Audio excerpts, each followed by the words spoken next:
ainda vai muito ao natural. Opa, estamos ao vivo? Boa noite a quem está nos assistindo. Estamos aqui ao vivo no Carnavalhame, o nosso festival Álcool em Gel, uma iniciativa aí do Ítalo Furtado, esse escritor maravilhoso que tem esse projeto incrível. Já fica a dica aí também para quem quiser assinar o Carnavalhame, que vale muito a pena, tem muitas atrações, tem muito conteúdo de qualidade. Catarse.me, é isso, Ítalo? Bota aí o endereço do Catarse para a gente aí na tela, que é para o pessoal saber aí como colaborar com o canal, porque, né, aqui a coisa ferve, é coisa boa mesmo. E hoje estamos aqui nesta noite que, pelo visto aí para as meninas está um calor, aqui no sul está um frio danado, e vamos falar sobre... deixa com inveja. Não. Inveja de calor. Não, aqui está outro oposto do termômetro. Vamos falar de arte e saúde mental. Estamos com duas psicólogas aqui. Vou apresentar as meninas antes de darmos início ao assunto. Então, temos a Thaís Fontenelle Carneiro. Levanta a mãozinha aí, boa. Ela é mestra em saúde da criança e do adolescente, especialista em neuropsicologia, gestalt, terapeuta e autora do livro Papo Terapêutico para Crianças. Baita Boa noite, gente. Obrigada pela atenção, pelo carinho, de vocês que estão aqui comigo agora, da Maia, da Roberta, do Ítalo e todo mundo que está assistindo a gente. Muito bem-vinda, e vai ser um papo muito bacana. E agora, então, vamos apresentar a Roberta Ramona, que é psicóloga especialista em saúde da família, viciada em séries, fico muito, por sinal, corpo livre, entusiasta da internet, também me identifico, e crocheteira, inclusive provando no próprio corpo. Uhum. Oi, gente, boa noite. Bem-vindo.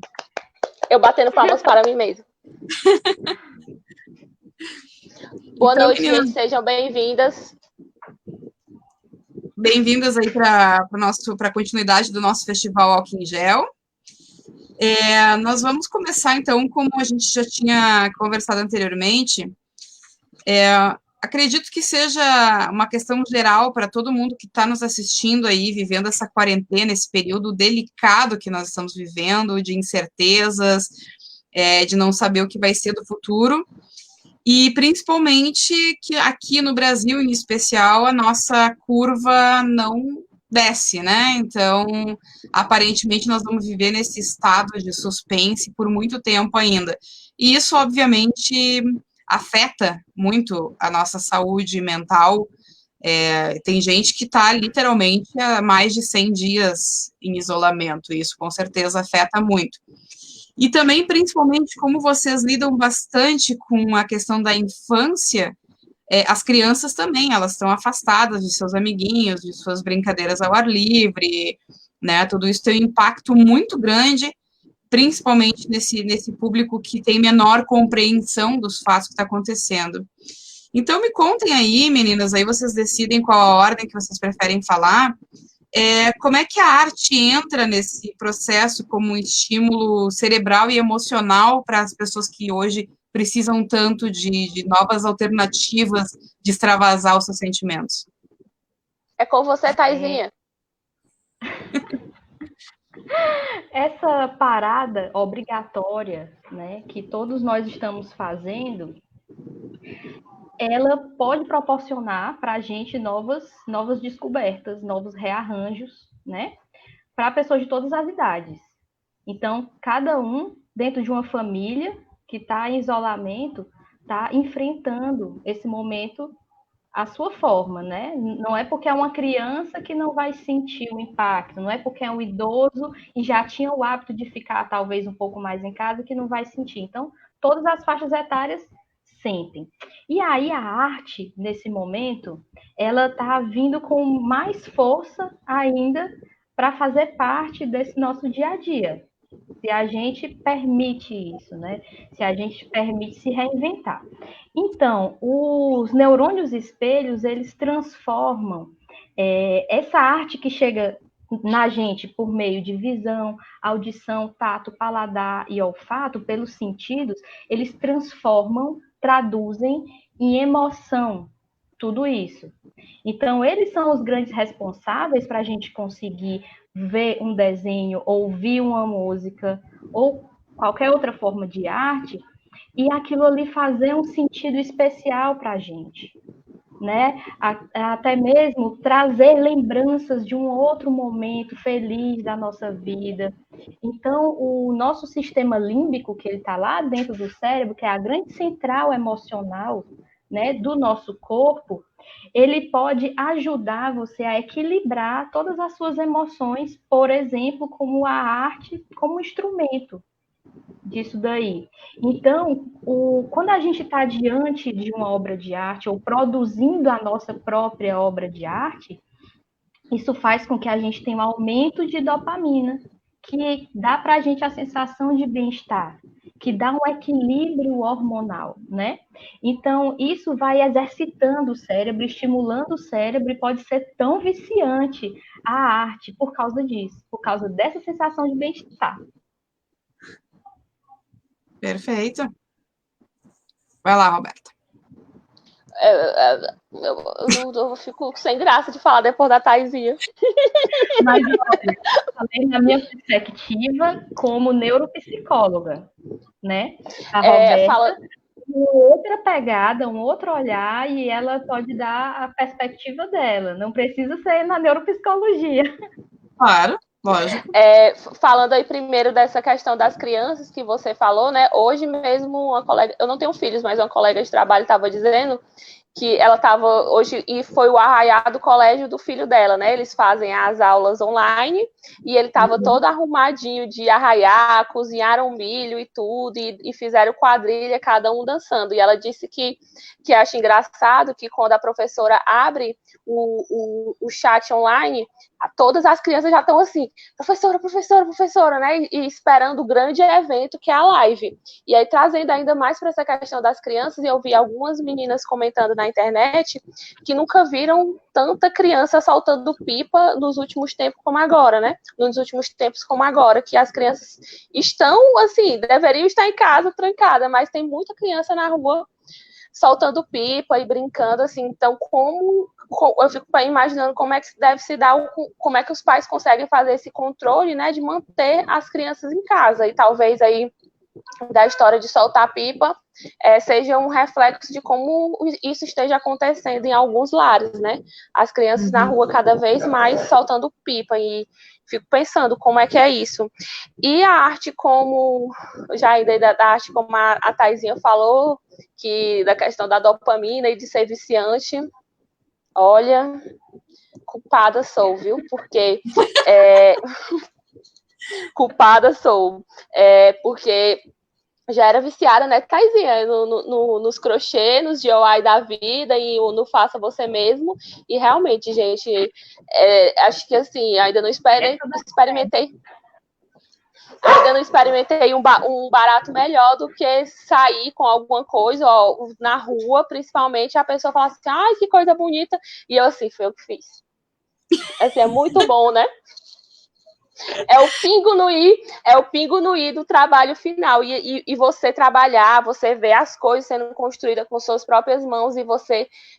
Lógico, assim, acho que tem muito mais uma questão de prazer relacionado quando você gosta, né? Porque muitos artesãos fazem trabalhos repetitivos, massificados, vou fazer tantos X desse material aqui, então acho que inclusive chega uma hora que fica assim, não aguento mais, mas você está produzindo algo que você gosta, e ver aquele trabalho crescer, é assim, muito gratificante, né? E o pingo no i é a história do fui eu que fiz, obrigada.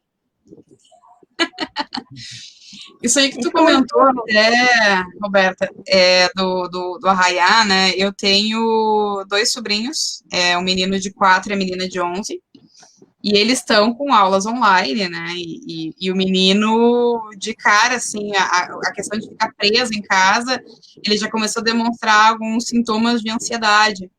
E agora ele está se acostumando um pouco mais. E a minha irmã fez toda uma ambientação em casa para fazer a festa junina da turma. Então, foi bem nessa vibe também de tentar dar a maior normalidade possível para essas crianças, né? Só já dando uma interrupção para dar boa noite para o pessoal que está chegando. Eu vi a boa noite, gente. Boa noite. Então, por favor, continua, a Thaís estava falando aí, eu te interrompi. Diga aí. Não, eu tinha encerrado já.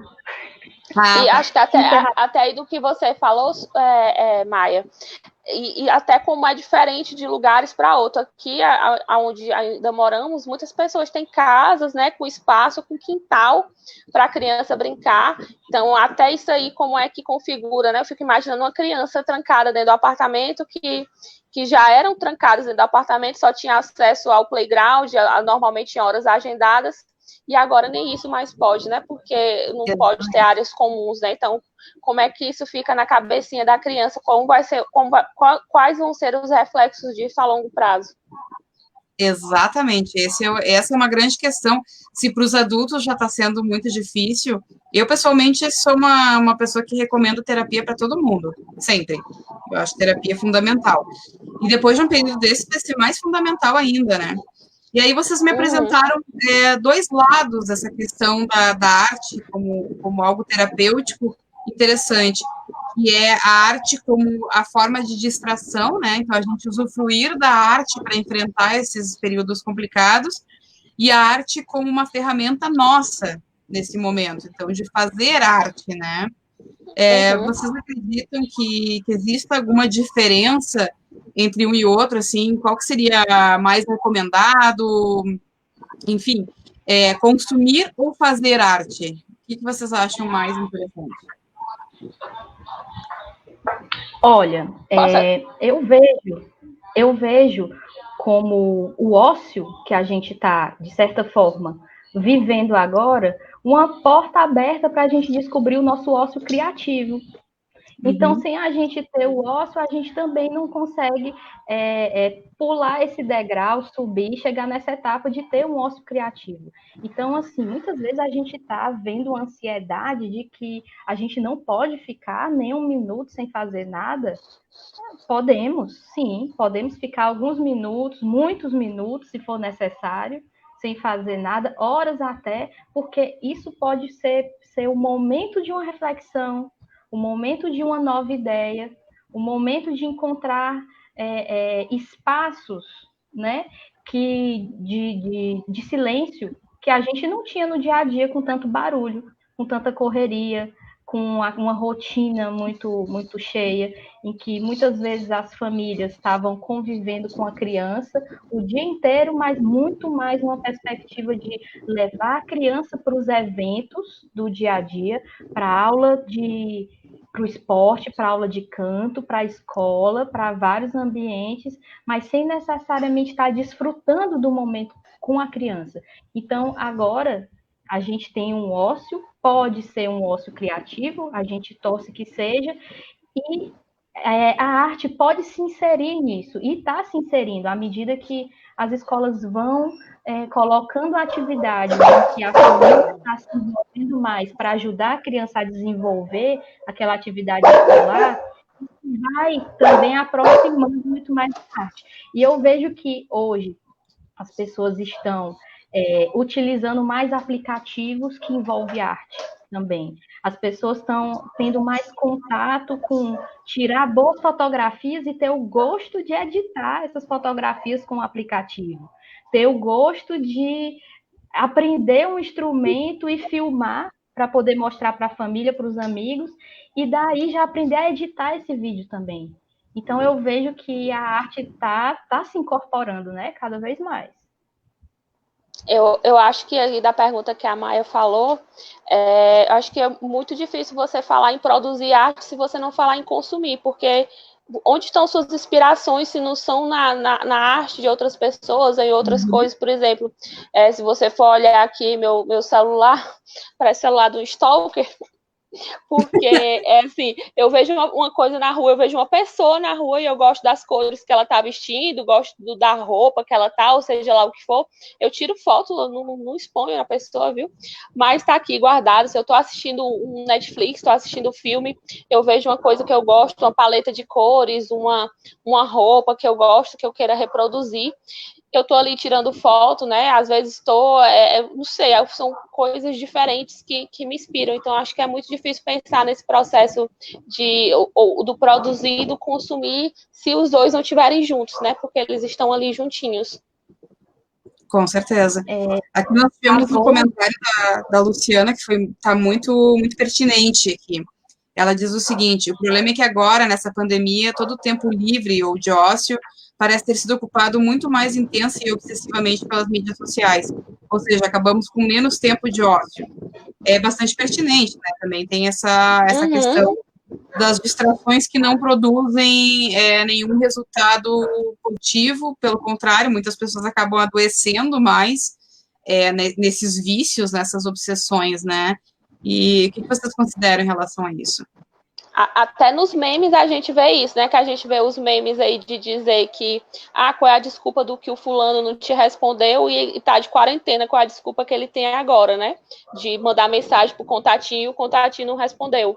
Mas até isso aí reflete a pressão de se você tá de quarentena, você tem todo o tempo do mundo, então você poderia ter me respondido. Você tá de quarentena, você tem todo o tempo do mundo, então você tem que fazer um circuito de crossfit na sua casa, filmar os stories, editar de maneira dinâmica com a música do TikTok e postar fazendo challenge, né? Então, assim, a obrigação de estar produzindo, de estar entretendo e parecer muito divertido estar na quarentena, né? Na quarentena, desculpa.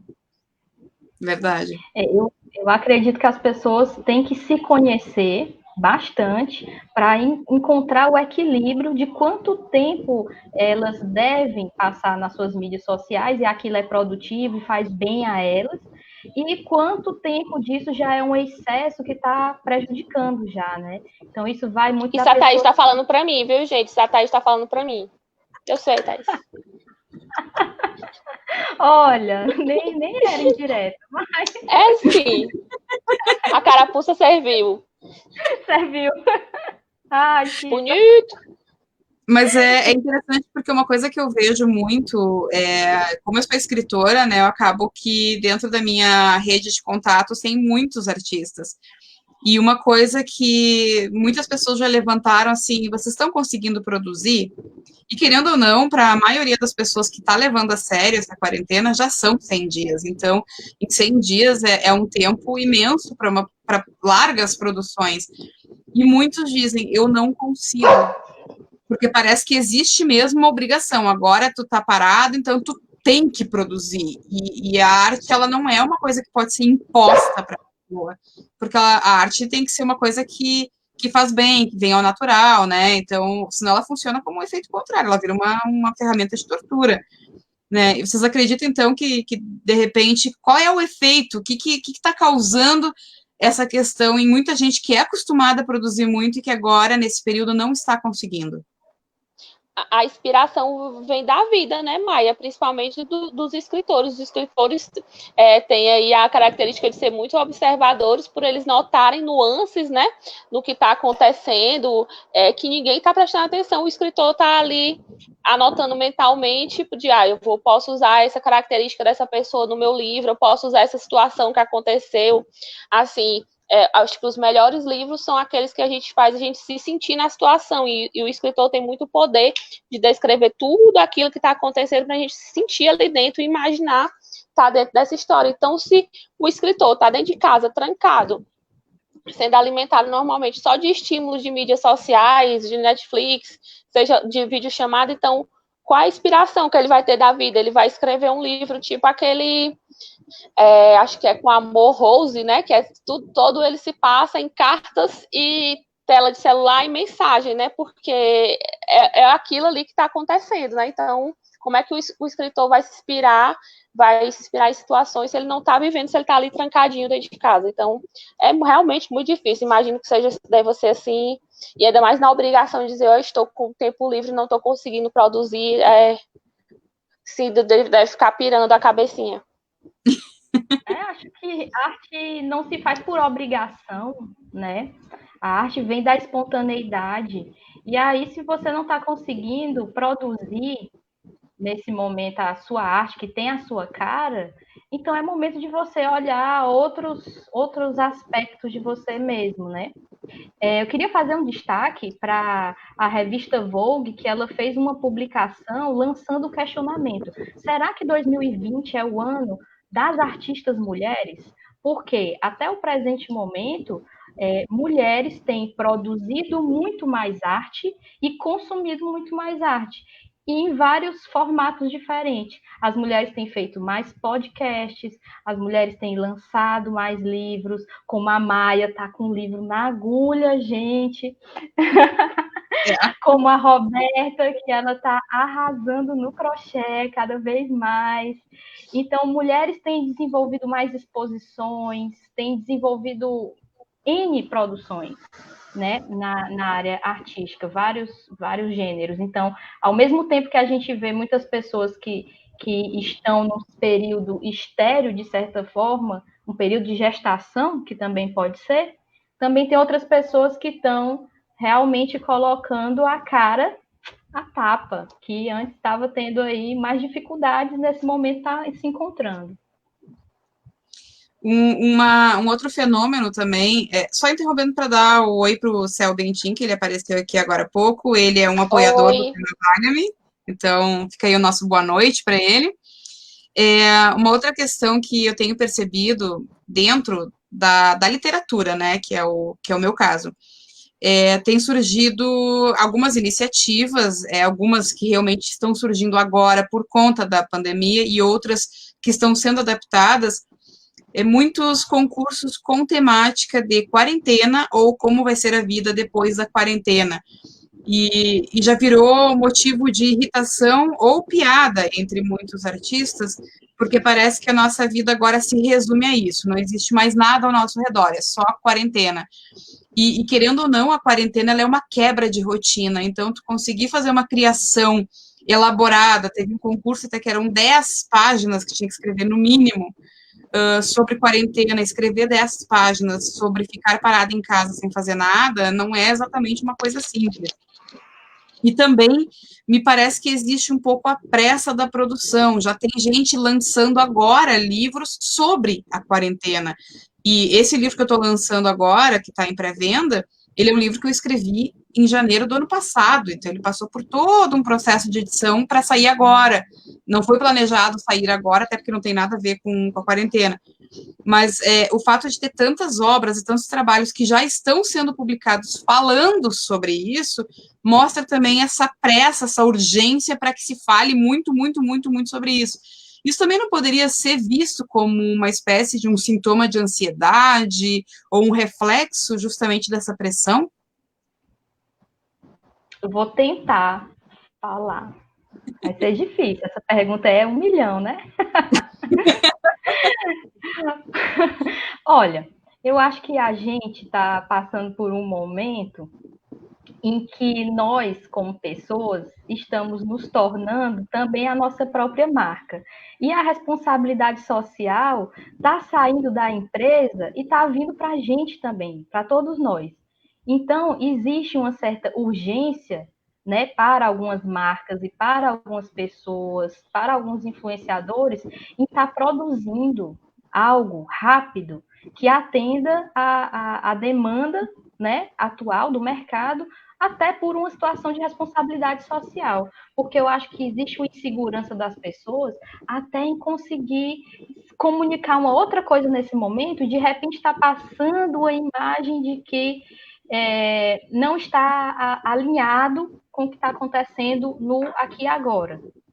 Então, é um equilíbrio muito, muito tênue, porque se te acontece uma coisa boa para você ou para sua empresa, nessa circunstância que a gente está vivendo, até para comemorar isso, você tem que saber como comemorar, porque você está lidando com pessoas enlutadas, pessoas que perderam emprego, pessoas que estão passando por situações difíceis e que pode não ser o momento de comemorar como você gostaria.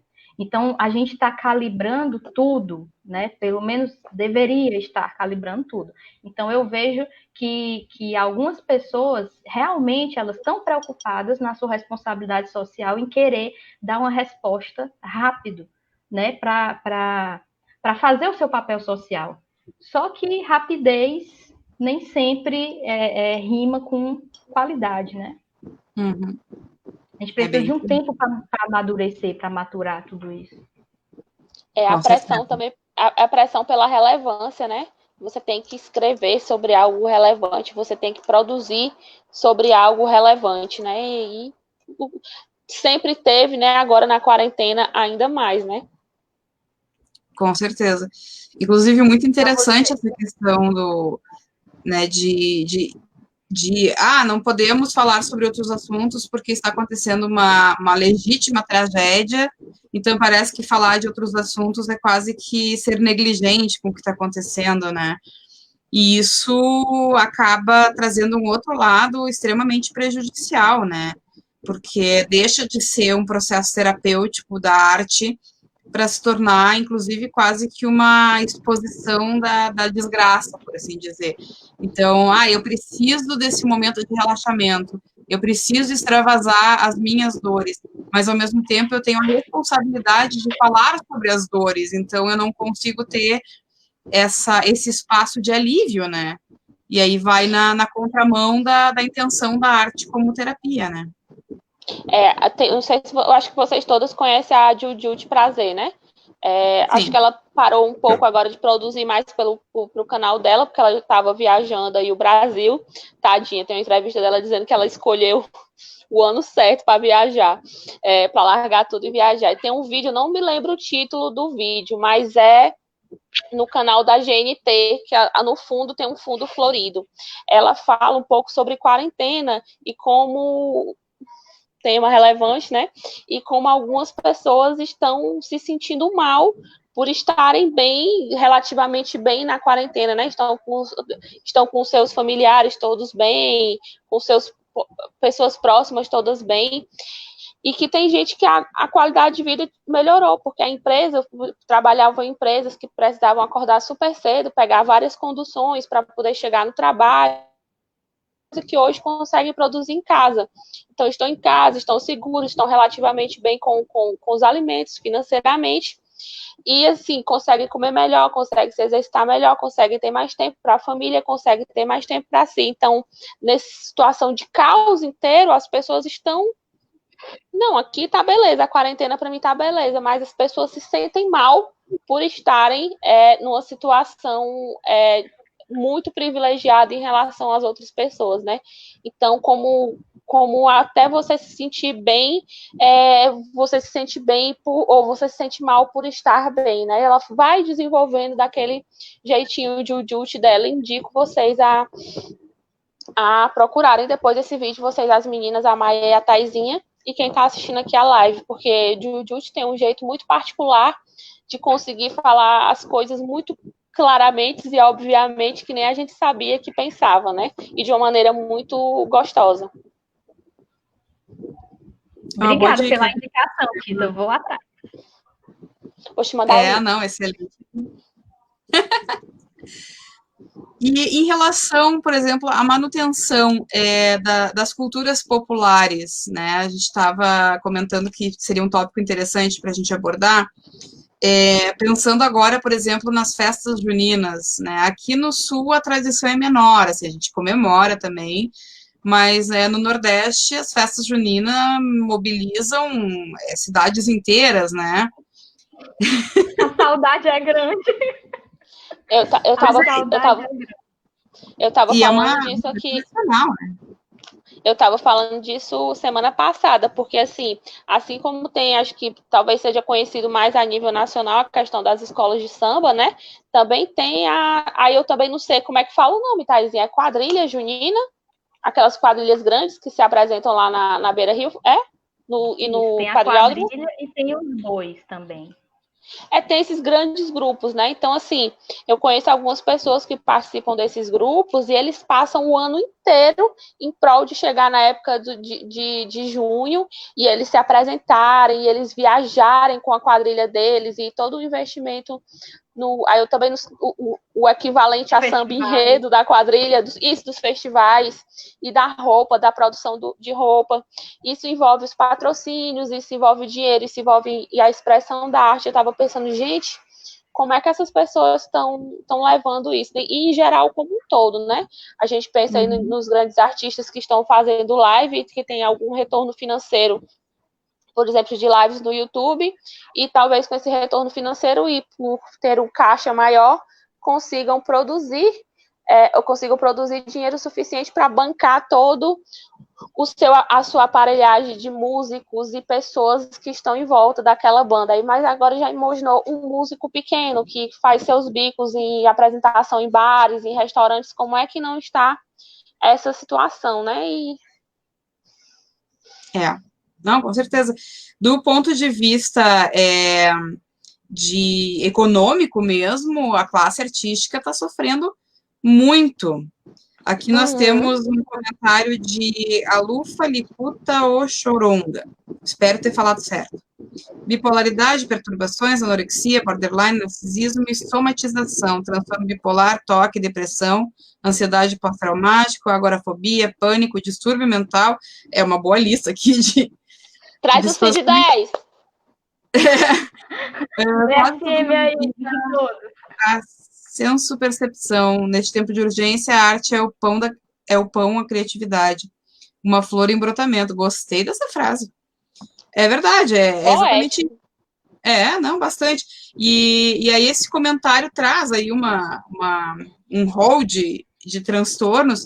Teve até um comentário que eu fiz quando a quarentena começou. Eu sou uma pessoa que trabalha muito com a questão da saúde mental dentro da arte, não só para o artista, mas trabalhar na literatura a saúde mental. E eu me lembro de ter feito um post, inclusive, dizendo para o pessoal, vamos ficar de olho nas pessoas próximas, porque vai ter muita gente que vai experimentar sua primeira crise de pânico, sua primeira crise de ansiedade e sua primeira depressão agora. Né? E são pessoas que não estão preparadas para isso.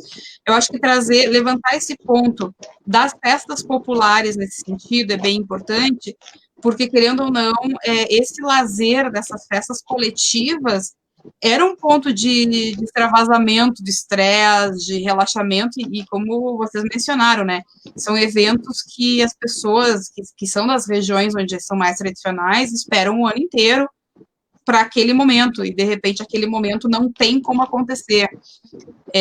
Isso, de certa forma, pode sim desencadear problemas mais sérios, né? Acredito. Eu não estou falando bobagem, né? Me corrijam aí se eu estiver errada.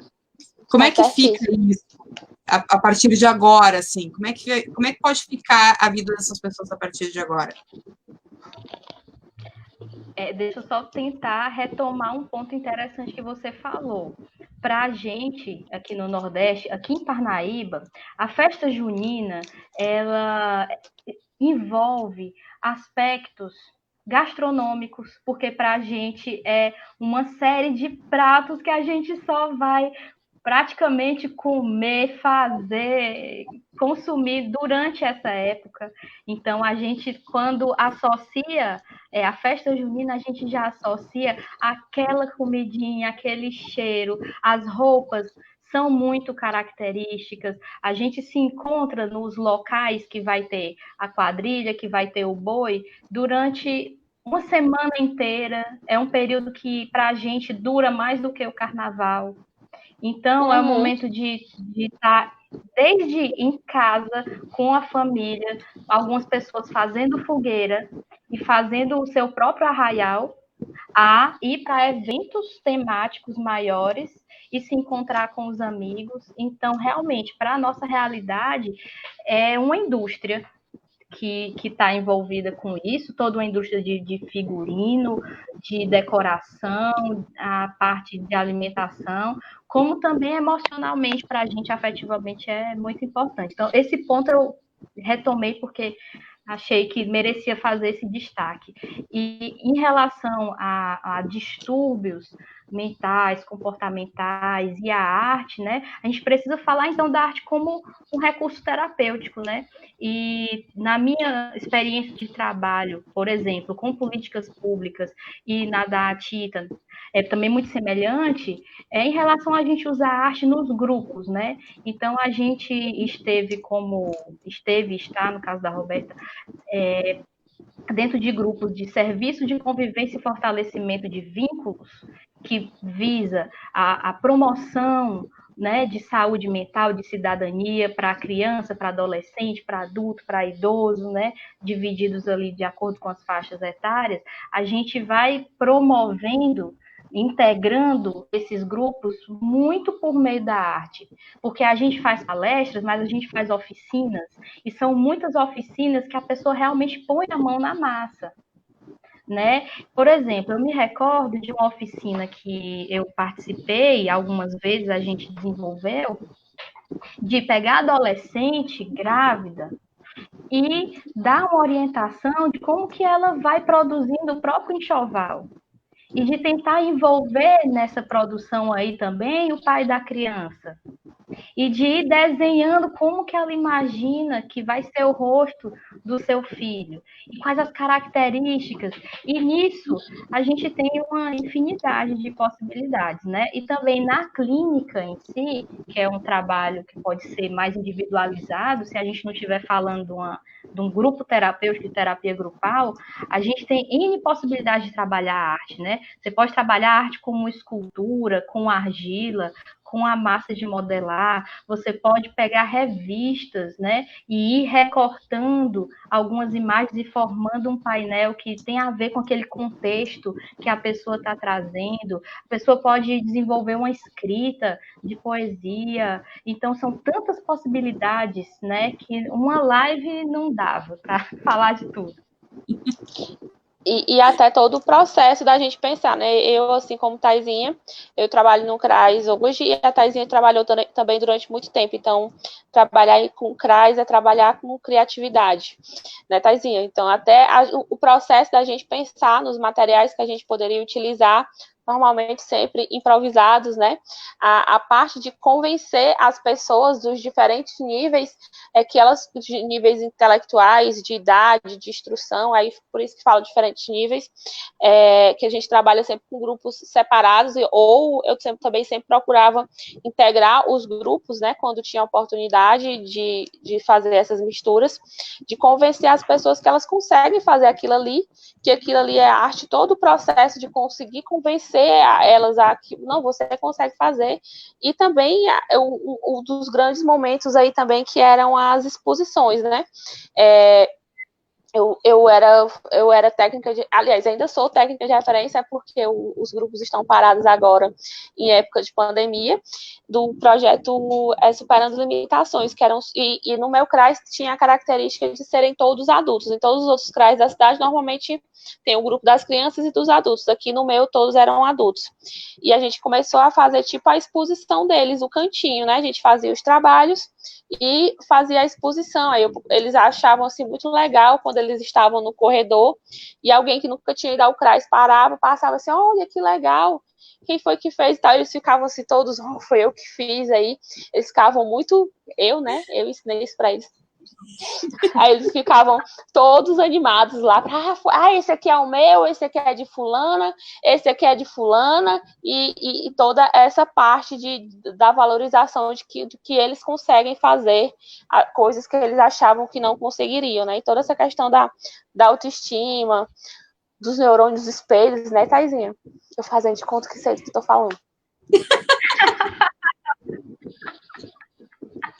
Robertinha, eu não sei se você concorda comigo, mas, por exemplo, quando a gente vai trabalhar nesse contexto de arte, seja num CAPS, seja na clínica, ou seja no serviço de convivência, a criança, ela tem menos amarras do que o adulto. Então, quando a gente vai fazer uma proposta, olha, vamos criar aqui uma arte, pega aqui essa argila, pega aqui essa massinha, ou vamos fazer aqui de uma sucata, vamos agora criar um brinquedo. e trabalhar, por exemplo, a questão desses recursos. Esqueci, perdi a palavra. Me ajuda. Quando você quer reaproveitar. Reciclagem? Reciclagem, pronto. A gente guarda um monte de material, vamos reciclar, vamos criar alguma coisa. Então, a criança, você nem terminou a frase, ela já está com a mão na massa, já fazendo. E o adulto, muitas vezes, ele diz, não, mas eu não sei fazer, não vai ficar bonito, não. Não, eu nunca fiz isso, não. Até para escrever, a gente pede para o adulto, vamos escrever aqui, vamos desenhar. Mas eu não sei, minha letra é feia. Mas você não vai gostar. E a criança não está preocupada o que a gente vai achar, qual o nosso julgamento. A gente nem termina a frase, ela está lá. Isso aí desse jeito mesmo. Teria alguma explicação por que o adulto tem mais resistência em se entregar para a arte? Eu acredito que o adulto, ele muitas vezes deixa socialmente e cada vez silenciando mais a espontaneidade. E a criança não. A criança fala na sua cara se ela gosta de você, se não gosta, se acha bonito, se acha feio. E o adulto vai dando uma ajustada social nisso daí. Ele pensa, mas não fala, né? Ele está muito mais vivendo um aspecto do socialmente desejável do que a criança. Então, enquanto a gente ainda não colocou esses valores na cabeça da criança, ela está lá sendo espontânea. É um fenômeno bem impactante, até porque isso também se reflete na dificuldade que muita gente tem de expressar as emoções, né? E isso, eu não sei se vocês acreditam nisso, mas acaba podendo somatizar até em doenças físicas, né? Tem pessoas que realmente adoecem de não conseguir sair de uma cama, e não me refiro à depressão, que também é uma coisa que deixa a pessoa prostrada, né? Mas reflete isso na saúde física das pessoas, né? Essa impossibilidade de se expressar. Né? E até a gente estava comentando também antes, em relação aos personagens históricos, né, que vocês estavam falando. Conta um pouco para nós, assim, o que seria mais ou menos essa ideia de pessoas que são conhecidas e que conseguiram superar suas dificuldades através da arte, até para que as pessoas possam se identificar, né? Certo. Eu queria comentar sobre a Frida Kahlo, né? Frida, ela tem uma produção que, no momento da vida dela, associado à dificuldade física de enfrentamento de doença, né, em que ela precisou ficar muito tempo acamada, foi um momento que deu um rumo diferente na produção artística dela.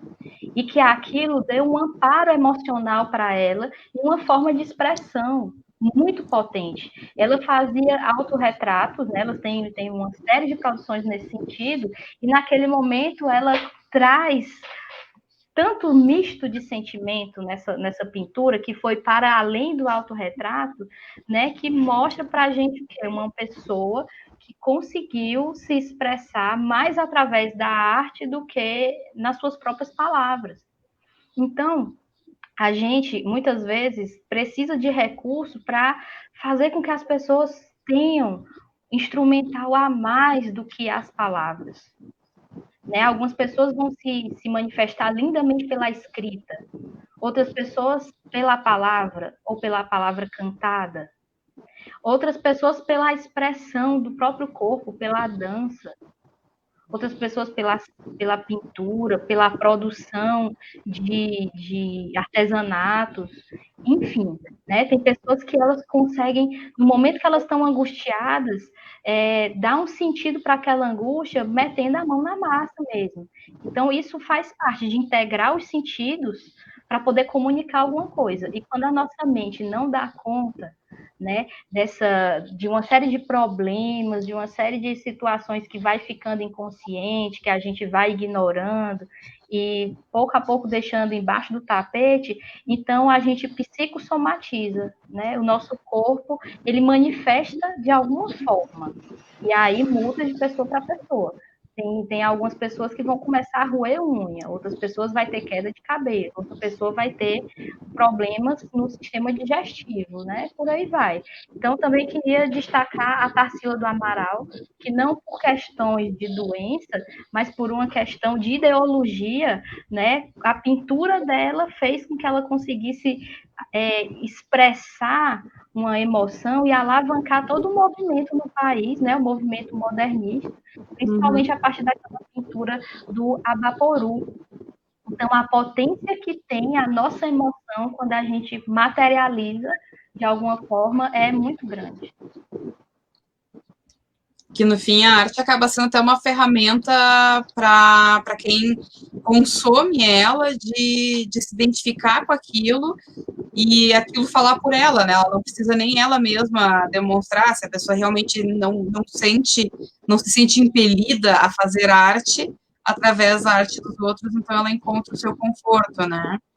Que seria bem a questão da arte como uma distração, né, como uma forma até de um certo escapismo, não no sentido ruim da palavra, né, de tentar fugir da realidade, mas no sentido bom, de poder, de fato, ter um caminho onde tu pode ir que é mais seguro para tua mente, para não degradar a tua mente, né, seria mais ou menos por aí isso, né? Isso. Certo. Eu vou até convidar, aproveitar aqui o momento também, para o pessoal que está assistindo a live, por favor, façam perguntas também, aproveitem que nós temos duas grandes profissionais aqui, gabaritadíssimas, com grande conhecimento, porque, afinal de contas, é um tema, é verdade, de vocês, é um tema de uma importância imensa, e é um tema que hoje tem uma relevância, principalmente hoje tem uma relevância muito grande, justamente pelos efeitos devastadores, e não digo nem só da quarentena, mas do momento em que o planeta inteiro vive, né? Nós temos aí questões de autoritarismo, temos os movimentos também que estão na luta contra o racismo, que é um problema que continua persistindo e fazendo vítimas. Então, a gente vive um momento delicado no mundo, além do vírus. O vírus é só mais um problema. E sequer é o mais letal, isso que é o pior, né? Porque as discriminações, as violências ainda são mais letais. Então, o pessoal que está assistindo, aproveite esse momento para fazer suas perguntas, seus comentários, que é realmente muito relevante que a gente tenha esse conhecimento até para ajudar o próximo também, né? Não só nós mesmos, mas... O que isso significa, Roberta? Espera nas perguntas. Olha, a Robertinha, ela tem conseguido integrar muitas pessoas por meio da arte dela. Vou falar aqui da Roberta, como se ela não estivesse presente. A Roberta, ela está integrando aí gregos e troianos, e direita e esquerda, e preto, azul, branco, off-white. Mas tem uns que eu não quero integrar, não. Tem uns que eu... Tchau! Então, eu vou até tomar um gole aqui. O meu acabou. Então, ela está produzindo aí um conteúdo tão interessante. Não é de psicologia, né, de crochê, porque ela já sabia fazer e ela começou a compartilhar isso com as pessoas sem ter pretensão alguma, e foi dando dica, e foi mostrando as peças dela, e foi uma pessoa falando para outra. Hoje a Roberta é uma referência crocheteira que está ensinando aí pessoas de todas as idades, todo mundo. E reza a lenda que ela vai, no futuro próximo, eu espero, fazer uns vídeos para pessoas iniciantes, né, Roberta? Eu estou esperando isso aí para eu aprender. Temos planos. Isso é muito bacana. Então, foi um uso da arte para ti mesma e para os outros. Então, já que tu é uma das nossas profissionais aqui falando sobre isso e faz arte e está incrementando isso agora na quarentena, conta um pouquinho aí para nós, para o nosso público, para quem está assistindo, como é que está sendo essa experiência do uso da arte para ti, para tua saúde mental agora nesse período? Aí tá me salvando, assim. E ao mesmo tempo que eu tava dizendo pra Taizinha, eu comecei nessa parada do crochê puramente como um hobby e tal. Mudou muito, aí trago um pouco para trás, mudou muito a relação com o meu corpo, né? De que antes eu não conseguia comprar roupa, então eu entrava numa loja e a roupa que tinha, inclusive, escutei muitas vezes das vendedoras, mas foi o que serviu, leva aí, né? Então agora depois que eu ódios mortais. Aí, agora, depois que passei a fazer minhas próprias roupas, estou muito mais exigente com a relação do que eu compro e muito menos consumista com o que eu compro e consciente com o que eu consumo. E, assim, eu estava conversando isso com a Taizinha também, acho que, quando foi, Taizinha? Semana passada? Foi essa semana? Como essa questão do concreto adicionou para a minha vida, né? Porque durante muito tempo passei aí como todo recém-formado e depois de formado, e para sempre, para todo sempre, a pressão aí de passar para um concurso, né? E todo mundo sabe, principalmente na área de psicologia, o que cai no concurso, o que você estuda para um concurso, não é o que você vai trabalhar. Então, sua mentezinha fica ali, estudando aquelas coisas para cá, que vai cair na prova, eu tenho que estudar aqui, porque vai cair bem desse jeito aqui na prova, mas você sabe que lá na prática é totalmente diferente. Então, a gente se sente assim, nadando assim no vazio, parece que a gente está nadando sem objetivo nenhum, porque por mais que você esteja se enchendo daquele material, daquele conteúdo, ele é completamente abstrato para você, porque você está aprendendo só para fazer uma prova, porque você sabe que quando você for para a prática vai ser diferente. Então, quando eu passei a fazer mais crochê e ter mais esse retorno realmente do concreto, de eu estar vendo as minhas mãos produzindo alguma coisa, às vezes também é muito difícil a gente ver, eu principalmente que trabalhei, atuei pouco na clínica, é muito difícil a gente ver o retorno do nosso trabalho, porque normalmente quando você faz um atendimento mais rápido no CRAS ou no NASF, como eu, é muito difícil você ver o retorno do seu trabalho, porque muitas vezes quando as pessoas melhoram, a característica da melhora dela é sumir.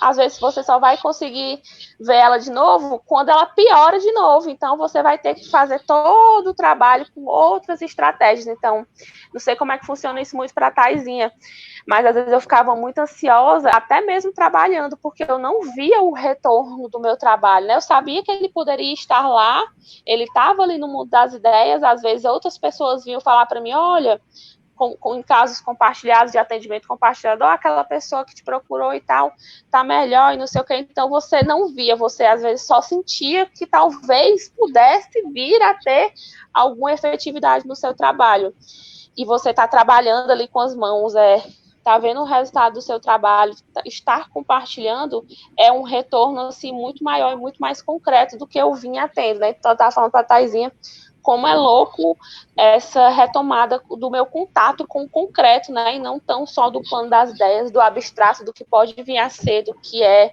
e tal. Na época que eu trabalhei no NASF, que é o núcleo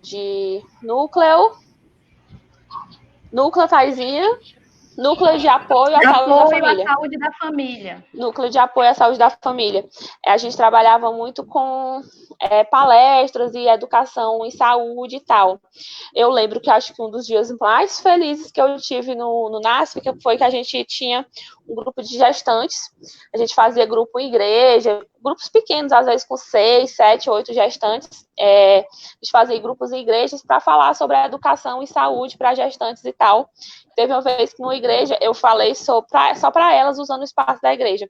Falei sobre depressão pós-parto. Eu fui falar de todos os aspectos da depressão pós-parto e tal. E uma vez eu estava ela já tinha tido bebê e foi se consultar com a pediatra. Aí ela estava na recepção e tinha outras pessoas lá, né? E eu estava na recepção, eu estava dentro da sala com a porta aberta. E eu não sei como foi que iniciaram o assunto, não sei como foi que chegaram nesse assunto, e eu escutei uma pessoa falando de depressão pós-parto. Aí já escutei a palavrinha mágica, né? Aí já fiquei de orelha em pé. E ela simplesmente deu um show falando de depressão pós-parto. Eu acho que foi o dia assim que eu fiquei mais feliz. Assim, meu Deus, o que eu falei serviu para uma pessoa, né? Ela conseguiu aprender, ela absorveu e estava sendo instrumento da palavra, né? Estava passando conhecimento para as outras pessoas e espero que essas outras pessoas tenham passado para outras. E essa história de trabalhar com as mãos, né? E como demorou esse processo aí, né? Que eu fiz a palestra lá atrás, com algumas gestantes, meses depois, porque por coincidência eu estava no mesmo ambiente que ela, eu tive o retorno desse meu trabalho que eu fiz lá atrás, né? Então, como é difícil ter esse retorno de trabalho dentro da psicologia, e agora, assim, trabalhando com minhas mãos, trabalhando com arte, eu tenho esse retorno muito mais próximo de mim, e essa satisfação muito maior. Mas também tem as coisas também que causam ansiedade, não é só alegria não, viu, gente? E tu tem usado o crochê, ou tu já usou o crochê como de forma terapêutica com pacientes? Não, ainda não tive a oportunidade, já escrevi vários projetos, já fiz vários protótipos, mas não tive o apoio financeiro de trazer para os grupos. Questão de tempo, né? Acredito que seja mais nesse sentido. Até a Thaís, então, citou também antes formas que são usadas, né, de arte, principalmente com as crianças, por causa desse bloqueio dos adultos, né? E agora com essa questão de que também as crianças estão passando mais tempo com os pais, o que vocês sugerem para esses pais agora para lidar com a ansiedade das crianças, dessa separação dos amiguinhos, dessa falta de convivência que é tão importante nessa fase de desenvolvimento de personalidade? Bom, eu acredito que em algumas situações a ansiedade brotou, por assim dizer, dos pais ou das pessoas de referência da família. Muitas vezes a ansiedade não está se desenvolvendo na criança, sendo ela a única pessoa na família que não está bem. Não, a criança normalmente é um sintoma da família. Então, quando a criança demonstra ansiedade, provavelmente tem outras pessoas dentro daquele ambiente familiar que também estão ansiosos, né? Embora manifeste de forma diferente. Então, é um momento que, se não é possível fortalecer presencialmente a relação com os coleguinhas, fortalece a relação com a própria família, fortalece a relação entre os irmãos ali, se for o caso. Muitas vezes a gente vai ver que a criança tem uma dificuldade escolar que, na verdade, foi lá na base. Então, esse momento, você tem um pouco mais de tempo, e eu acredito que o ritmo da escola está sendo diferente, então você pode tentar retomar com a criança de uma forma sem pressão de data, sem prova. Por exemplo, a base que você percebeu ali que está precisando dar uma melhorada. E você vai começando ali a conversar mais com a criança e ouvir e observar mais do que dizer, e você começa a aprender mais com ela, conhecer mais e desenvolver brincadeiras juntos, né? Criar uma brincadeira e talvez apresentar para a criança as artes que você gosta ou que você gostava. Se o adulto acha que o repertório de músicas não está legal que a criança anda escutando, senta a criança, vem cá, vamos ouvir aqui as músicas que eu gosto, que eu gostava quando tinha sua idade, e aí vai envolvendo, né? Então, eu estou falando aqui algo que não tem como ajudar todo mundo, porque não é uma receita de bolo.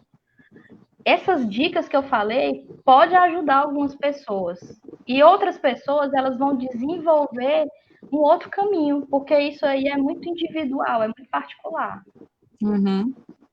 Eu fico imaginando aí agora esse momento totalmente na contramão, né? Porque o movimento hoje em dia é a criança ter uma agenda cheia, né? Ali, o quadrinho da Super Nani na geladeira ou na parede da cozinha, com o taekwondo, o inglês, a natação, o espanhol, o mandarim, a escola e a preparação de dever. Então, eu imagino aí como é que não deve estar sendo até para esses pais conseguirem lidar com essa criança que eles praticamente não passam tempo, né? Alguns pais, lógico, considerando aí todas as realidades, né, do que pode estar acontecendo, e até eles se vigiar e ver se eles não estão tentando reproduzir todas essas atividades e cronogramas dentro de casa também. Lógico que a criança precisa ter uma estrutura, precisa ter uma unidade, precisa ter o mínimo de rotina possível, pelo menos dentro da conjuntura que nos encontramos, mas não entupir a criança de curso online, nem de informações que é só ali para ela estar ainda mais ansiosa e se alimentando. Eu estou com a expressão informações vazias na minha cabeça, mas não é isso exatamente que eu quero dizer. Não sei se vocês estão conseguindo compreender. Acho que até os pais não conseguem, talvez, entender essa parte que eu preciso ter um ócio, então eles não deixando a criança com tempo livre e entupindo de atividades, né? Mas, ao mesmo tempo, tendo que entreter essas crianças. Então, deve ser, assim, um desafio muito grande. Um pedido especial que eu faço aos pais é que, se eles estão percebendo, né, o quanto está difícil para eles mesmos administrar esse momento, não transmite isso para a criança de uma maneira que a criança perceba que é um problema muito maior do que ela, que é um problema muito maior do que a família. Porque desabafar com a criança ou com o adolescente pode fazer com que eles entendam os problemas da vida adulta como barreiras intransponíveis. Então, quando você consegue dar para a criança uma noção de que ela tem um papel, e isso é um guia, isso é uma bússola já para essa criança. Qual é seu papel nesse contexto? O papel dela é manter a saúde dela. Isso é primordial. Muito mais importante do que ela estar aprendendo novos conteúdos. Fazer uma boa base, a boa base de saúde mental, uma boa base de autocontrole, uma boa base de se cuidar mais e de, por exemplo, ter mais engajamento com as suas atividades em casa. Então, você trabalha para que a criança tenha mais independência, como, dependendo da idade, você pede ela para encher a garrafa de água, você pede ela para poder aguar as plantas com você, envolve ela no momento de dar um banho no cachorro. São várias possibilidades que você pode estar fazendo com que a criança entenda que dentro de uma crise, cada um tem o seu papel. E ela, se cumprir bem o papel dela, vai estar ajudando toda a família a lidar com esse momento. Se você chorar na frente da criança com as mãos na cabeça e você passar para a criança que essa é a pior situação que estão passando, que não tem jeito e cair em desespero, essa criança não tem maturidade para encontrar uma solução para tudo isso. Então, ela vai começar a absorver de uma maneira muito negativa tudo isso e vai adoecendo, porque se o adulto tem dificuldade para lidar com incerteza, com insegurança, né, a criança mais ainda. Sim. Perdemos a Roberta aí no caminho. Acho que a internet dela caiu, qualquer coisa do tipo. Ela não está mais entre nós aqui online. Isso que tu mencionou até me chamou bastante atenção, e o que a Roberta tinha comentado antes também, porque, por exemplo, a minha sobrinha de 11 anos, ela estava com uma questão de estar na escola com aulas online, e foi uma novidade que pegou os professores também desprevenidos, e os próprios professores estão vivendo momentos de extremo estresse, né, para conseguir transmitir os conteúdos, e etc. E a minha sobrinha, num determinado momento, ela estava num estado de exaustão, porque ela disse assim que ela não tinha um minuto de sossego, de tranquilidade para descansar, que ela estava com muito mais atividades do que ela estava antes de começar com as aulas online. Ok, ela não sai mais de casa para estudar, ela fica ali na sala de casa, mas ela não tem mais tempo para nada.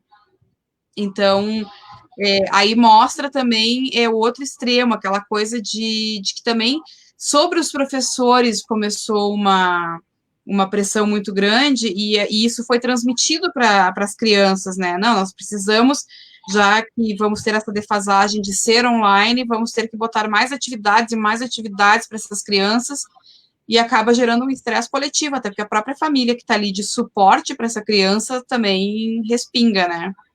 Aqui a Roberta, ela tá nos escrevendo aqui no chat. Então, não sei se é contigo aí, Ítalo. Você consegue colocar a Roberta de volta aqui com a gente, que ela tá online aí. Mas, então, pode prosseguir, só fiz esse adendo mesmo, Thaís.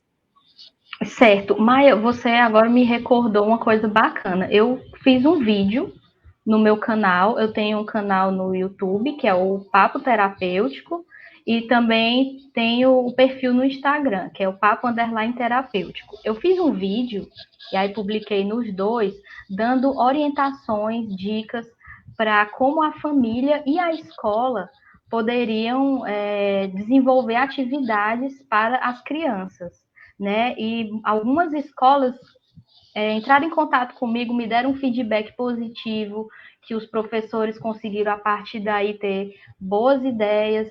Então, quem tiver mais curiosidade sobre esse tema, entra lá, que eu vou ficar muito feliz da gente conseguir ajudar, né, mais pessoas, e ter um retorno seria maravilhoso, saber como que as pessoas, a partir dessas dicas, conseguiram encaixar na sua escola, na sua família, né, porque a gente tem aí o quê? Famílias que têm tem irmãos, tem 2, tem 3 filhos, cada um numa idade diferente, cada um com características escolares diferentes, né? Então, se a gente consegue desenvolver uma atividade, inclusive escolar, que integre esses irmãos, já é muito legal. Algumas dicas que eu dei foi no sentido de resgatar experiências que a família já teve. Por exemplo, por que não transformar uma atividade de geografia, por exemplo, da criança estar descrevendo determinados locais que ela teve a oportunidade de viajar e conhecer com a família? Por que não fazer entrevistas com os familiares sobre determinados conteúdos? Então, são formas simples que você vai engajando a família de uma maneira espontânea. E já auxilia os adultos também a lidar com esse momento diferente, né? Isso, porque que afinal de contas também... A ideia não é criar uma outra crise dentro da crise, que já está instalada. Uhum. Então, se a gente puder levar isso com mais leveza e trabalhar melhor com os recursos que nós já temos, isso vai ser uma autoconfiança maior para todo mundo. Com certeza. E tu acha importante a criação de rotinas com essas crianças que estão em casa, de determinados horários, determinada atividade, aí tem aquele momento mais livre que ela faz, que ela só brinca, aí o momento que tem que fazer uma atividade X, outra Y. É importante essa criação de uma rotina mais concreta? Sim, Maia, porque você está ajudando o seu cérebro a te ajudar. Então, por exemplo, se você não tem mais horário para tomar café da manhã, você não tem mais horário para almoçar, nem horário para jantar, você está modificando o seu ciclo circadiano, né? Você está modificando o ritmo do teu organismo. Desde o horário que o teu organismo já está se encaixando e se programando para poder ir no banheiro, por exemplo, né? O horário que o teu organismo está com o sistema nervoso central mais acelerado. Então, dependendo dos horários que você cumpre, quantas horas você está dormindo, se você tenta dormir todo dia no mais ou menos o mesmo horário, ou tem oscilações muito grandes, até o local que você vai fazer sua refeição, né? Porque antes comia todo mundo na mesa, agora está comendo em cima do sofá, em pé, ou Como que está sendo isso? E isso vai fazendo com que a tua mente entenda as coisas diferentes. Assim, eu estou de férias, né? Não está incorporando que você está no dia a dia fazendo suas atividades. Então, até mesmo a questão de quem vai para o home office, vou colocar agora uma outra roupa para eu poder iniciar o meu trabalho? Não vou com a mesma roupa que eu acordei? Isso já dá um direcionamento cerebral. O seu cérebro já vai entendendo que você está se preparando para trabalhar ou se preparando para a sua videoaula. E que aquela hora é a hora de comer, e que quando você vai anoitecendo é muito cedo, né? Mas quando você vai se deitar para dormir e você já bota o abajur, não desliga direto a luz, né, no seu rosto, e você vai se acalmando, vai, por exemplo, tem dificuldade de dormir, escuta uma música tranquila que ajude você a embalar no sono. Então, isso tudo são sinais que você está mandando para o teu organismo, dizendo, agora é hora de desacelerar, agora é hora da gente entrar no equilíbrio aqui, na homeostase. Então, não falta na internet meditação guiada para você fazer. Aprendam a fazer a respiração diafragmática, inclusive as crianças, que isso vai ajudando a acalmar o estresse, né, o nervosismo, crise de ansiedade. Então, você vai sinalizando para o teu organismo, e seria também interessante envolver uma alimentação que ajude a você seguir uma rotina boa para você. Não significa que toda criança vai ter o melhor desempenho sentada para estudar às 8 da manhã. Não significa isso. Tem criança que ela tem que dormir mais um pouco, mas à tarde, se você botar para estudar, ela vai desenvolver melhor, ela vai conseguir absorver mais conteúdo. Então, as pessoas têm que se observar e tem que ir ajustando o seu ciclo circadiano. Excelente, isso é muito importante ser comentado, a maioria das pessoas não sabe. Aqui nós temos um comentário da Amanda Vital, que está muito interessante. Tem uma moça na minha cidade, Patinga, Roberta Rocha, que tem feito poemas infantis na voz de uma criança, como se fossem crianças falando por e para crianças, sobre a vida da criança na quarentena, já gerando reflexões, preparações, alívios. Acredito que os pequenos se sentem ouvidos, representados ali. Realmente, é uma ideia muito bacana, né? Esse diálogo com a criança, até para não subestimar a inteligência da criança, né? Ó, a Roberta voltou. Aê! Voltei! Eu fui mandar mensagem no Facebook. Bem-vinda! Alguém me ligou, aí eu apertei o...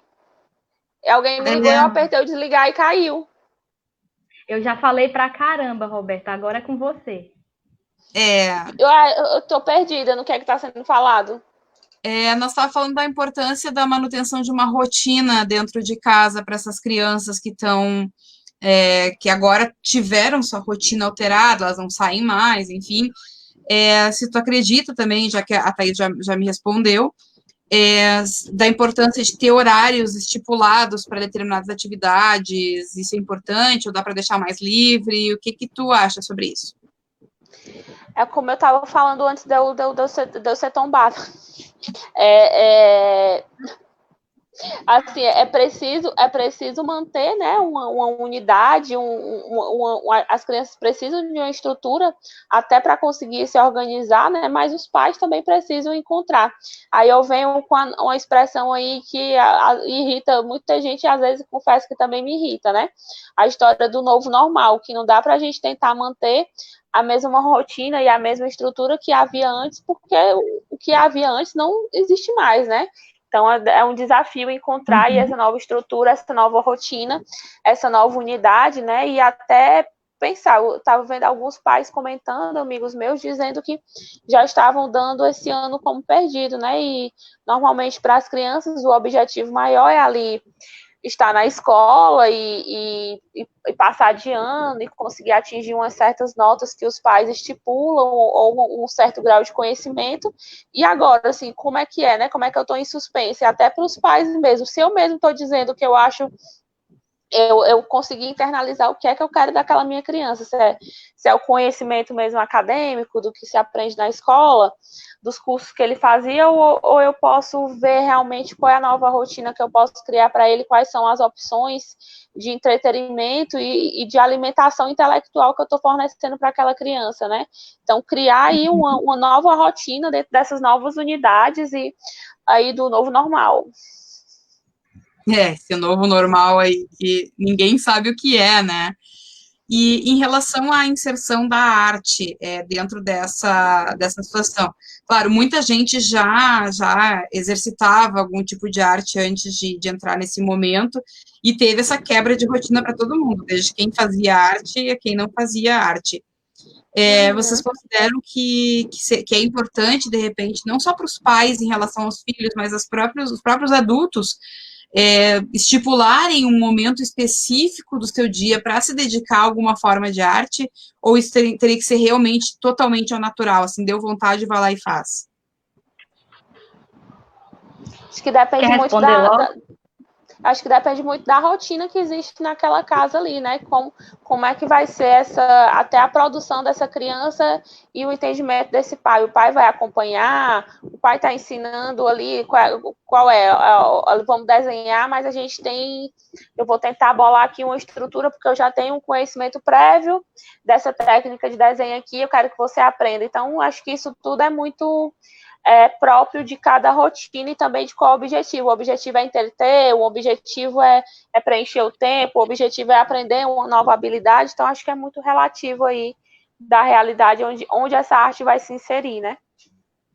Uhum. Olha só, eu tenho um relato aqui da minha vida para compartilhar. Conte seu caos. Quando eu era cocota, né? Quando eu era jovem, adolescente, eu queria aprender a tocar um instrumento e eu queria bateria. Porque queria bateria. E aí a minha mãe... Detalhe, Taizinha morava no apartamento. Os vizinhos deviam ser felizes, nossa. Esse é um detalhe importante. Tá explicado por que não foi, essa ideia não foi muito bem aceita, né? Então, a minha mãe, ela disse, tá bom, vai aprender bateria. Quando eu penso que não, ela chega com um violão de presente para mim. Olha, tão legal o violão, aprende aí violão. É mesmo? Mesma coisa, meio que não tá vendo. E aí, eu achei assim, no primeiro momento, né, eu fiquei assim, obrigada. E eu pensei, o que eu vou batucar aqui? É isso mesmo? Bater no violão. Bater no violão. E aí, depois eu me rendi e fui para aula de violão. E eu amei. Eu amei. Então, até hoje, eu mantive, né, o interesse por instrumento de cordas. Então, eu aprendi a tocar violão, arranhei um pouquinho também o ukulele, arranhei um pouquinho violino, e isso foi possível porque uma pessoa proporcionou um outro caminho, e eu me permiti. O que eu estou querendo dizer com isso? Às vezes, uma pessoa não consegue encontrar um trabalho artístico que ela se interesse, porque a gente só oferece a mesma coisa. Então, digamos, se você chega e diz, olha, filho, ou para qualquer pessoa, também para uma pessoa idosa, olha, vamos aqui fazer arte, pega aqui esse livro de colorir. Tem gente que ama livro de colorir. Ama. Eu, inclusive, tenho uma pessoa, uma amiga em Parnaíba, que eu gostaria de divulgar o trabalho dela, que você pode encontrar no Instagram, é Laura MD Nogueira, que ela teve tanto gosto em pintar esses livros de colorir, que hoje ela está se profissionalizando, você vê a pintura dela, não parece que foi algo com lápis de cor, parece que foi uma pintura assim, é incrível. E ela está ficando também tão famosa porque está fazendo isso tão bem feito. E aí, bom, com ela foi muito bem o livro de colorir, mas com outras pessoas é diferente, é um outro caminho. Por exemplo, a Roberta conhece um montão de gente que faz crochê. E ela conhece meninos que fazem crochê. E ela sabe falar muito melhor do que eu do quanto esses meninos tiveram que passar sufoco para poder até hoje passam. Fazer o seu crochê. Caramba. E até hoje Então, passam essa pressão, uma perseguição e os ditos haters, né? Falando absurdos dos trabalhos dos meninos, que eles deviam, vai assentar uma laje em vez de estar fazendo essa coisa de mulherzinha, né? E outros comentários mil ofensivos por aí. Isso é um absurdo. Então, só comentando que a Brisa de Souza que tá elogiando a nossa live, viu, meninas? Parabéns. Muito obrigada. Muito obrigada, Brisa. Seu nome é muito bonito. Prossegue aí, Thaís. De novo. Então, quando você oferece opções, é muito diferente. Você observa que a pessoa vai explorar, né? Olha como é diferente você chegar para alguém e dizer: vamos pintar um quadro? Não, porque a arte é pintar quadro, né? E aí a pessoa simplesmente vai lá e faz uma arte pós-moderna. Vai e prega lá uma pedra no meio do quadro. Pode ter um contexto ali incrível, mas aí a pessoa olha e diz, mas isso não é arte. E já critica, e já corta. E você matou o artista já. Então, deixa que as pessoas experimentem o que elas têm vontade de experimentar na arte, para que elas consigam ter possibilidade de dizer, eu tenho jeito ou eu não tenho jeito para isso. Porque tem gente que pensa que não tem, né? Na verdade, ela não teve a oportunidade de experimentar. Não teve a oportunidade de fazer as experimentações para pelo menos chegar à conclusão de que não gosta ou que aquilo não é para ela, né? Exatamente. A Robertinha da perfeição, né? As pessoas chegam para a Robertinha e falam que crochê é coisa de velhinha, né? Meu Deus! Não, e me parece também que as pessoas não têm direito ao erro, né? Tinha uma fanfic, inclusive, rolando na internet, que não era eu que fazia, não. Que eu escravizava minha avó trancada aqui dentro de casa para poder fazer as coisas para mim. Eu exagerei na fanfic agora. Mas já teve uma fanfic aí dizendo que não era eu que fazia, não. Meu Deus do céu! Olha, saiba que o crochê da senhorita integrou minha família, porque quando eu falei para minha avó e para minha mãe que você estava fazendo super sucesso com seus vídeos de crochê, as duas quiseram ver e disseram assim, eu também sei fazer, olha, eu também vou te ensinar. E começaram a tentar me ensinar e dizer, olha, mostra para ela, vê se ela acha que eu sou boa professora. Olha, integrando as gerações. Deu certo, Thaisia, fez alguma correntinha? Não ficou muito legal, não. Minha avó fez bem melhor, minha mãe. Vai dar certo. Mas a gente não pode desistir, não. Mas aí vocês levantaram um ponto que eu acho muito, muito importante, também para conscientizar os pais, quando eles vão levar a arte para a vida dessas crianças, que a criança ela não vai começar já sendo um grande destaque naquela arte. Ela precisa se desenvolver, né? E pode ser que ela nunca se desenvolva porque não é uma arte que a interessa. E às vezes já se coloca, isso acontece muito nos esportes também, né? Dos pais colocarem os filhos em determinados esportes e botar sobre eles uma expectativa imensa de que eles vão se tornar grandes atletas. E na arte é a mesma coisa. Então, no fim das contas, a pressão pela perfeição acaba tirando esse caráter terapêutico da arte e transformando num instrumento de tortura mesmo, né? Então, também é uma coisa que precisa ser dita, né? Muito bem colocado, Maia, porque quando a gente está trabalhando e querendo utilizar a arte como recurso de expressão e não como um recurso estético, então muitas pessoas dizem imediatamente, mas eu não sei fazer, não vai ficar bonito, não vai ficar bom, né? E para elas é uma situação muitas vezes constrangedora que elas sentem que estão sendo obrigadas a fazer algo que elas já imaginam que vai ser desaprovado. Por mais que a gente diga, na terapia, não importa a estética. Se você se importar com a estética e você quiser trabalhar a estética, ótimo, mas é sua opção, é sua arte, é sua expressão. A gente não precisa, não é uma aula de arte que a gente vai desenvolver no contexto da saúde mental, né? Então, é até interessante para quem quiser assistir o filme da Anísia da Silveira, né? Eu acho que ele está disponível no YouTube, né? E acho que ele deve estar disponível também no Netflix, mas não tenho certeza. Acho que está. Então, lá você consegue ver que o trabalho com a arte é uma coisa muito além de estética. E ela entrou com história, né? Com as técnicas que ela usava com os pacientes, né? Que lá foi incrível.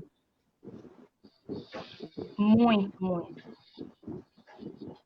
Como você estava falando aí antes, você não tem a obrigação de ser bom em qualquer atividade artística que você for desenvolver, mas se esse for seu objetivo também, tá tudo bem, né? Você vai tentar persistir e tal, e se aprimorar naquilo ali, mas você não tem a obrigação nenhuma de ser bom e nem de ser o melhor, você só tem que tentar comparar a sua evolução, caso seja esse seu desejo, com o seu próprio trabalho, né? Tentar não pensar no trabalho dos outros. O que eu vejo muito aí eu trago de novo para a minha vivência, com as meninas que me acompanham, é que elas ficam muito ansiosas de reproduzir tal qual eu faço, ou na velocidade que eu faço, ou da maneira que eu faço. Aí eu já tenho que entrar nos termos aí do crochê. Aí vai fugir um pouco do que eu quero falar. E eu digo para elas, não, gente, calma, você tem que compara, se você está querendo realmente melhorar nisso, compara sua evolução com você mesmo, né? Pega seu trabalho anterior, o primeiro que você fez, com certeza não vai ter as mesmas características, a mesma qualidade do que você tá fazendo hoje, você já evoluiu, né? Então, tentar baixar essa ansiedade aí, sem estar se comparando com o que está vendo, ainda mais agora em épocas de redes sociais, que está tudo muito aí exposto para todo mundo ver, né? Com certeza. Rita, você falou uma coisa que me lembrou Freud, porque Freud falou uma coisa interessantíssima, bem alinhado aí com a tua fala, que foi a única comparação justa que você pode fazer é com você mesmo. Então, você só pode comparar quem você é com quem você foi. Nenhuma outra comparação é justa. Nenhuma outra comparação é justa. Às vezes até com a gente mesmo não é justo, porque estamos passando por momentos diferentes, né? Mas como a gente vai se comportar em lugares diferentes, e aí digo lugares de vida, né? Em momentos. Sensacional. Adorei essa frase, assim, ó, de uma maneira. E até porque nas artes o conceito de belo, de perfeito, de bonito, é muito relativo. Eu faço resenhas, né? Então, passa pelas minhas mãos tudo que é tipo de livro que vocês possam imaginar. E quando eu estou fazendo a resenha, eu não sou eu a leitora, eu sou eu a jornalista. Então, eu tento separar e observar os aspectos da obra, e de preferência os pontos positivos, porque ponto negativo já tem gente demais observando. Né? Então, isso é uma coisa muito, muito forte, muito impactante, porque tem livros que eu resenhei e apontei os aspectos positivos deles, e eu não boto minha opinião estritamente pessoal, porque ela é irrelevante, as pessoas querem saber, conhecer os aspectos da obra, e não que eu penso sobre elas. E eu vi muitas vezes obras que não me tocaram, que eu realmente não gostei muito, e as pessoas comentando o quanto acharam aquela obra maravilhosa, e já teve obras que eu achei sensacionais, e as pessoas não reagiram àquilo, assim, como se fosse, sabe? Então, quer dizer, o belo, ele depende muito de quem está vendo, e não de quem está fazendo, né? Então, se tentar fazer uma arte, querendo alcançar uma perfeição estética, é uma impossibilidade, não existe como, porque vai ser perfeito para alguém e horrível para outra pessoa. Então, já é por si só um conceito inatingível, né? A perfeição e a beleza. Eu acredito que seja mais ou menos por aí. Agora, de uma passagem da vida do Churchill.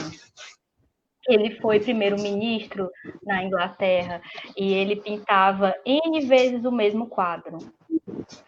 N vezes ele pintou o mesmo lado. Né? Virginiano, então, com certeza.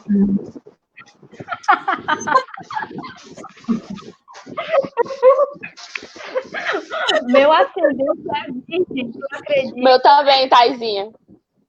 Ai, por isso que a gente tá tão bem. Uhum. Vai aí. Mas é bem por aí.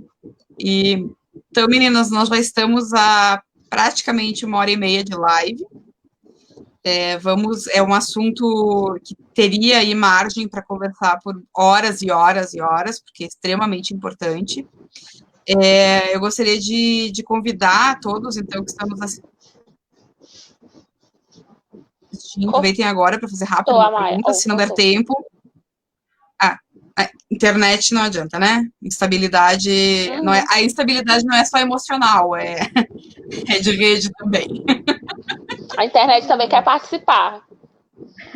Mais ou menos isso. Então, ao pessoal que então, se interessou pelo assunto, a Thaís já tinha dado aí a dica do blog, né, para que possam se inteirar mais. E vou deixar aí, então, as meninas fazerem o seu encerramento, suas mensagens finais, principalmente nesse tema que é de extrema importância. Então, meninas, é com vocês aí, o que vocês gostariam de encerrar e que as pessoas tenham em mente? Gente, muito obrigada pela atenção, por quem assistiu essa live completa. Para mim é uma alegria muito grande estar nesse espaço do Carnavalha-me, que possibilitou para a gente falar de saúde emocional, de saúde mental, de arte. Adorei conhecer a Maia, e estar aqui junto com a Tita, minha amiga de longa data. E gostaria de convidar vocês, se quiserem manter o contato comigo, conhecer mais sobre o meu trabalho, para entrar no YouTube, no meu canal, Papo Terapêutico, e no Instagram, que é o Papo_Terapêutico. Obrigada! Eu queria agradecer, gente, todo mundo que está aqui. Conhecer a Maia foi um prazer. Eu disse até para a Thaisinha, eu disse, ai meu Deus, Thaisinha, o Ítalo não vai poder participar, eu vou ficar nervosa, eu vou ficar travada, mas como estamos vendo, em minha zoeira never ends, né? Eu não me aguento, eu já finjo logo uma amizade, já agarro logo uma amizade. Queria convidar vocês também para conhecer as redes da Taizinha, que não conhecer a minha, não. Não, vou lá me conhecer. Caso vocês. Mas não, Taizinha, para conhecer mais sobre o assunto, que a Taizinha está sempre postando sobre isso. A Taizinha, assim. Gente, Taizinha pesquisa muito para fazer e falar qualquer coisa que ela for falar. Então, tudo que ela estiver falando. Acreditem que existem muita pesquisa, muito trabalho, muita preparação por trás de qualquer conteúdo que ela trouxer. A cara dela ali. É verdade, eu babo ovo mesmo de minha Taizinha. Então, se vocês quiserem continuar... vocês quiserem uns alíviozinhos lá, vão lá no meu Instagram, @RobertaRamona. Se vocês quiserem se inscrever no meu canal, também eu vou ficar muito feliz. Não precisa me assistir, não. Só me inscreve pro YouTube e me notar. Mas vocês têm que conhecer mesmo o trabalho de Taizinha, do Papo Terapêutico. Thaís Fontenelle. Como é, Taizinha, teu @ do Instagram? Papo_terapêutico. E o teu outro perfil, Taizinha? O perfil Taizinha. É o nome completo, Thaís Fontenelle Carneiro. Thaís Fontenelle Carneiro, que ela já bota logo o sobrenome todinho, o nome todinho para não ter erro. E caso vocês queiram lá ver alguns alíviozinhos, vocês podem ir lá no meu, Roberta Ramona. De vez em quando eu dou uns textão. Da Roberta. É muito engraçado, bem-humorado. Peças maravilhosas como essas que nós estamos vestindo. Vai, Thaisinha, vai, faz propaganda. Thaisinha me deu uma das maiores honras da minha vida, que foi casar com um vestido feito por mim. Amo Thaisinha. E foi um prazer conhecer você, Maia. E muito obrigada a todo mundo que está aqui. Então, foi uma live maravilhosa, teve um conteúdo super relevante. Vocês transmitiram muita informação, foi muito bacana. Também quero agradecer muito a presença de vocês, Thaís, Roberta, vocês engrandeceram demais esse festival Álcool em Gel aqui do Carnavalha-me. Adorei conhecer vocês também. Cheguei de paraquedas aqui para essa mediação e foi maravilhoso. Adorei ter estado aqui com vocês. Agradecer mais uma vez o Ítalo, né, que está sempre proporcionando coisas incríveis aí para todo mundo. Reforçando, então, para o pessoal conhecer o trabalho do Ítalo, né, o Carnavalha-me, conhecer mais do que ele está proporcionando a quarentena inteira, já são meses, literalmente meses, de muita atividade. Já tivemos várias lives fantásticas aqui, já tivemos muitos bate-papos, e apoiar a causa, né, o coletivo, ele tem uma preocupação muito grande com a classe artística, eu acho isso muito bonito, compartilho com ele, inclusive, essa preocupação, e a arte tem sido realmente a base de tudo para todo mundo agora na quarentena, seja de fazer ou consumir arte. Então, pessoal, vai lá no Catarse, apoia o Carnavalha, me apoia esse trabalho bonito que está sendo feito, e apoia os artistas locais que estão, né, enfrentando dificuldades. O Ítalo, eu não vou chorar, mas é verdade, Ítalo, tu merece fazer o quê? Quem faz mesmo, quem está aí fazendo e acontecendo, e promovendo, merece conhecimento, simples assim, né? Não estamos... Ó, os cachorros estão cagados. O Ítalo não só satisfeito em carregar a arte parnaibana, agora ele carrega a arte brasileira aqui a nível nacional e internacional, né? Aqui na internet está para todo mundo. E aí já convido a Maia para quando passar a quarentena, para vir aqui em Parnaíba fazer um rolê de humanas com a gente, lá na Caxeiral, tomar um café lá do português com uma tapioquinha, conversando com o Ítalo. O Ítalo tá sempre lá. Aí depois a gente vai fazer o tour no Porto das Barcas e vamos comer o espetinho de camarão na Beira-Rio, viu, Maia? Tá combinado. Ai, que delícia! Maia, sabe o que é você assinar uma folha em branco? É esse rolê. Mas você vai rolê gostar. De humanas. Mas começa na Caxeiral. Tem que começar na Caxeiral pra gente encontrar com o Ítalo, que ele tá sempre lá. Já adorei. Nossa. Ítalo, um beijo. Inclusive, saudades. Demais.